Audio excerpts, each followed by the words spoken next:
করার জন্য যাচ্ছে। অনুভূতি ব্যক্ত করার মতো কোনো ভাষা নাই। আমি একজন ক্ষুদ্র ব্যক্তি, আল্লাহ আমাকে দিয়েছেন। রাসূলের আদর্শিক যে বিষয় ওখানে আরো ভালো করে আয়ত্ত করার জন্য যাচ্ছি। রাসূলের আদর্শিক জীবনকে ওখানে ধ্বংস করার জন্য তো যাচ্ছি না তো। তার মাধ্যমে আমার 30, 40, 50 হাজার টাকা পর্যন্ত আমার আর্নিং সোর্স। বাচ্চা যে মানুষ করতে হয় দুইটা দিয়ে, একটা পিতা করে, একটা হলো শিক্ষক করে।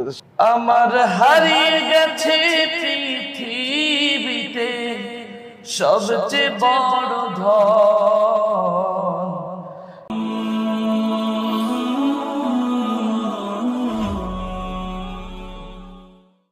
আসসালামু আলাইকুম ওয়া রাহমাতুল্লাহি ওয়া বারাকাতুহু। নিশ্চয়ই সবাই ভালো আছেন, আলহামদুলিল্লাহ। আমি ভালো আছি, আমরা ভালো আছি। বড় একটা পরিবার নিয়ে আছি, আর রায়হান পরিবার। প্রায়